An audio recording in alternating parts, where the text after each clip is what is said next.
Salut, j'espère que vous allez bien. Il y a certaines questions que nous nous posons, nous tous nous posons cette question.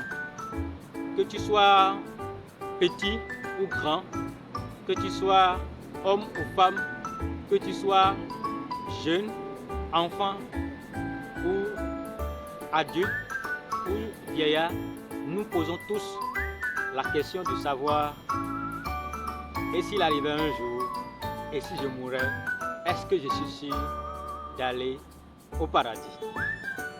Nous nous posons la question aussi de savoir, est-ce que le paradis et l'enfer existent? C'est ce de quoi nous allons traiter dans cette vidéo. Alors, comment les choses ont commencé? D'abord, Dieu a créé le monde. C'est Dieu qui a créé le monde. Et lorsqu'il a créé le monde, il a fait un beau jardin, un très joli jardin. Et il y avait tout dans ce jardin. Vous savez, il y avait des animaux, il y a plusieurs fleuves qui venaient alimenter ce jardin-là.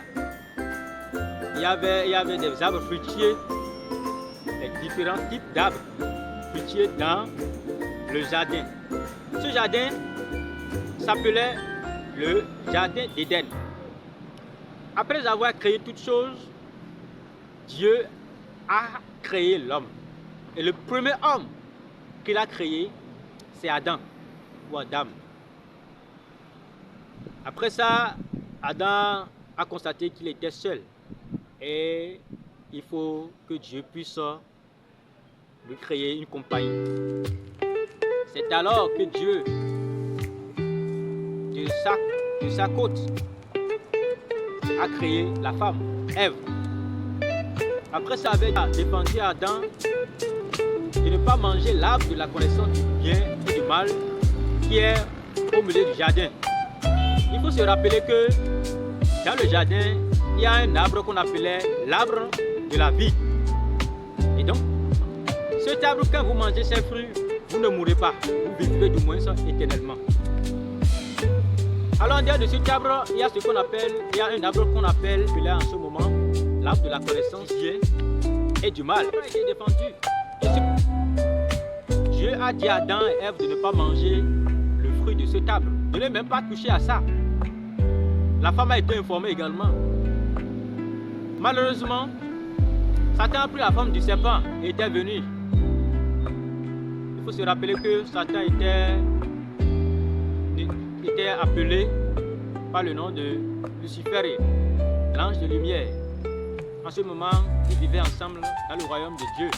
Mais à cause de l'orgueil, ils voudraient s'accaparer du trône de Dieu qu'il a créé, son créateur.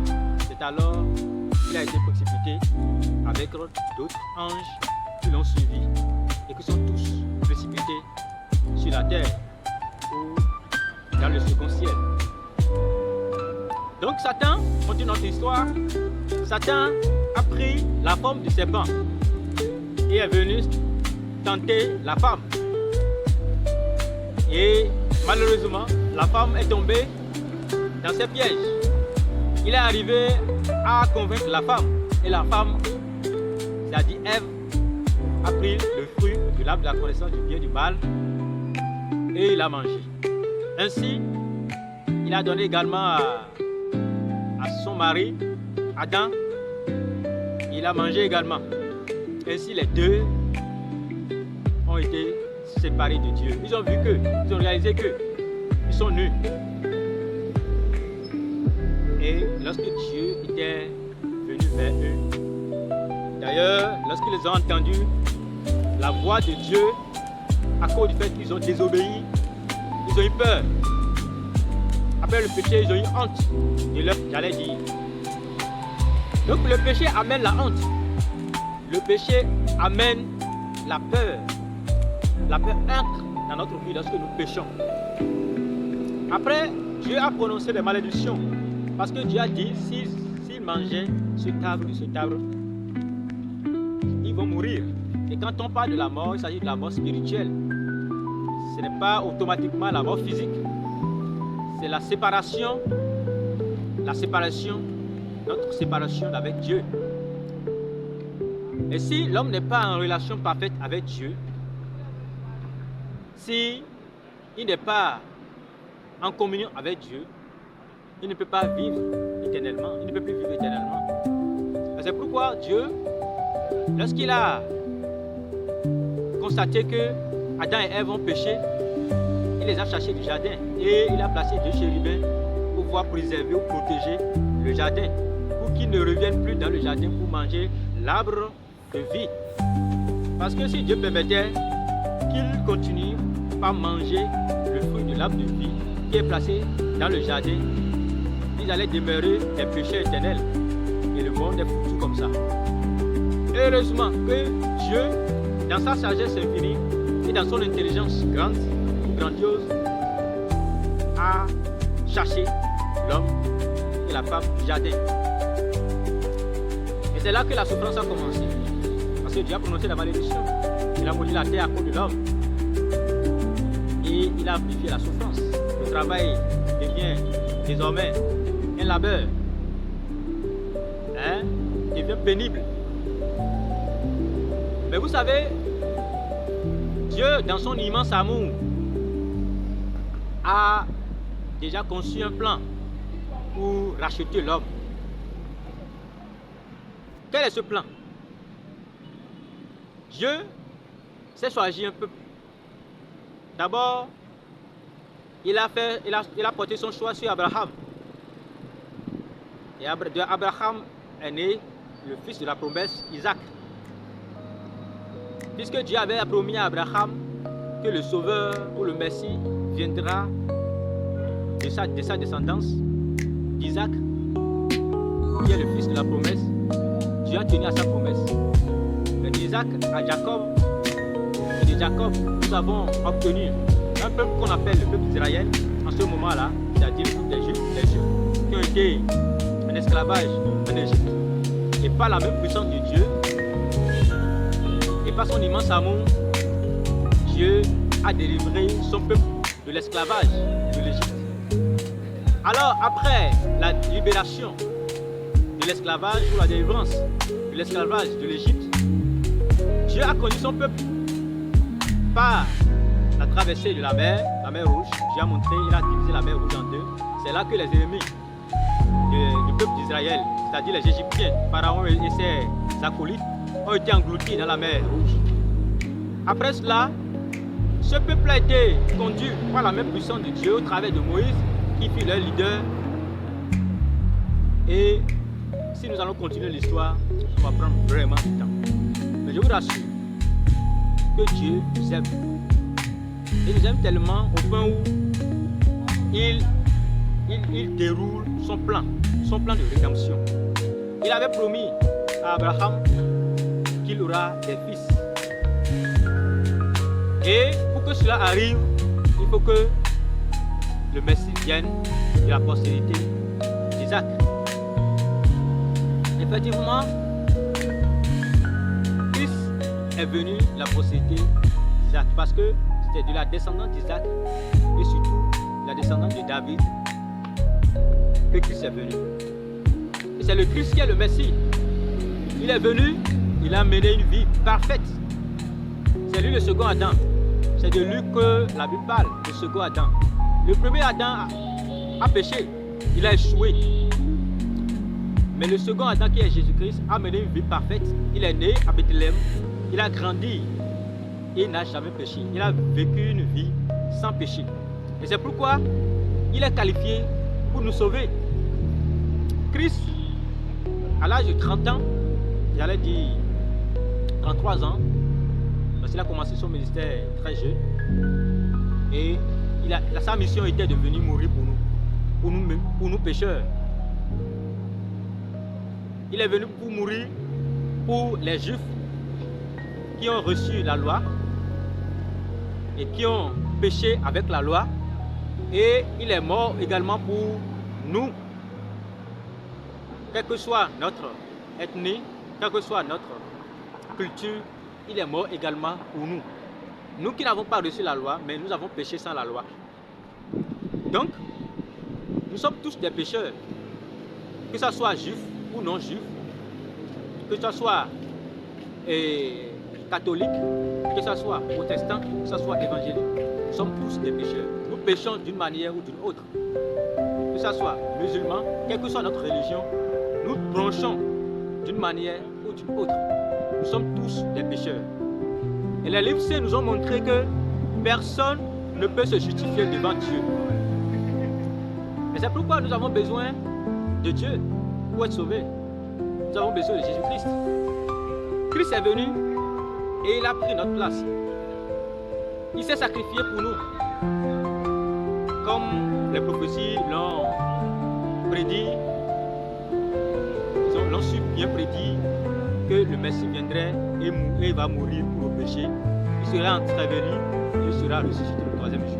Christ est venu vraiment et il est mort pour nous. Il a payé le prix de nos péchés. Après sa mort, on l'a enterré et il est ressuscité le troisième jour selon les Écritures. Nous pouvons trouver cette vérité dans 1 Corinthiens chapitre 15 à partir du verset 23, à partir du verset 3 du moins à 4, que Christ est mort pour le péché, qu'il a été enseveli et qu'il est ressuscité le troisième jour. Alors maintenant que nous comprenons que Christ est mort pour nos péchés et qu'il est enterré, qu'il a été enterré de moins et qu'il est ressuscité le troisième jour, qu'allons-nous faire pour être sauvés? Il nous revient de reconnaître que nous sommes pécheurs et de placer notre confiance en Christ, en ce que Christ a fait pour nous. Nous devons reconnaître que Christ est mort pour nos péchés et qu'il a été enterré le troisième jour, il est ressuscité pour notre justification. Dans l'ancienne alliance, les enfants d'Israël ou les Juifs faisaient des sacrifices différents types de sacrifices. Sacrifices d'expiation, sacrifices d'action de grâce, sacrifices annuels.